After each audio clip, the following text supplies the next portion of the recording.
Ézéchias prit la lettre de la main des messagers et la lut. Puis, il monta à la maison de l'Éternel et la déploya devant l'Éternel, Ésaïe 37, 14. Nous voyons ici le roi d'Assyrie menacer et avertir le peuple de Dieu. Il envoya en même temps une lettre à Ézéchias. Après l'avoir lu, Ézéchias se rendit au temple. Il était ainsi que son peuple dans une difficulté extrême, mais il savait que Dieu répondrait. Bien qu'humainement, il n'y avait aucun espoir de délivrance du fait que le roi d'Assyrie était venu avec une forte armée pour les attaquer et leur infliger une défaite. Tout comme il avait vaincu d'autres nations, cependant Ézéchias eut confiance en l'Éternel. Et il se rendit au temple. Le Seigneur lui répondit et le délivra. Ézéchias pria, bien qu'il ne sache pas ce qui allait arriver, cependant Dieu le savait. Voyez Ésaïe 37, 36. Le lendemain matin, la grande armée des Assyriens n'était que des cadavres.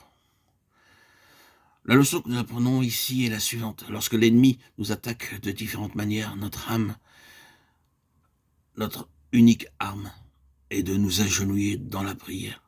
Si seulement nous savions utiliser plus souvent nos genoux dans la prière, les tempêtes suscitées par l'ennemi se calmeraient. Ézéchias tourna son visage contre le mur et fit cette prière à l'Éternel. Ésaïe 38, 2. Je connais beaucoup de cas où le Seigneur intervint par son toucher guérissant. Il dispose de sa propre puissance, mais nous devons l'invoquer avec une foi simple, comme Ézéchias, dont l'Éternel entendit la voix. Lorsque nous l'invoquons avec une foi enfantine, il nous répond. Toute expérience que nous traversons nous donne une foi plus forte. Dieu peut nous enseigner lorsque nous nous attachons à lui. Comme un berger, il paîtra son troupeau, il prendra les agneaux dans ses bras et les portera dans son sein. Il conduira les brebis qui allaitent, Ésaïe 40, 11. Le berger séjourne nuit et jour avec son troupeau. Lors de la naissance du Seigneur Jésus-Christ à Bethléem, beaucoup de bergers gardaient leur troupeau la nuit, dans les champs. Lorsque l'ange leur apparut, le Seigneur Jésus-Christ déclare « Je serai pour vous comme un berger qui vous parle jour et nuit, chaque matin. » Le berger emmène ses brebis paître dans différents pâturages. La brebis ne mange pas d'herbe sale ou sèche. Elle désire de l'herbe tendre et verte. Psaume 23. La brebis demande une eau propre. Elle ne boit pas de l'eau sale comme le font les cochons. Le Seigneur Jésus-Christ sait exactement de quel genre de nourriture nous avons besoin pour satisfaire notre faim et notre soif. Ces paroles sont notre pâturage. Chaque matin, à midi et le soir, il nous donne sa parole.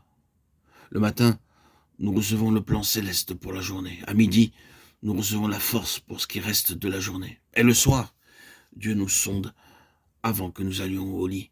Ainsi, nous sommes rafraîchis chaque jour et nous sommes protégés de tout danger visible et invisible. Il est notre berger fidèle et bien-aimé. Il est toujours avec nous.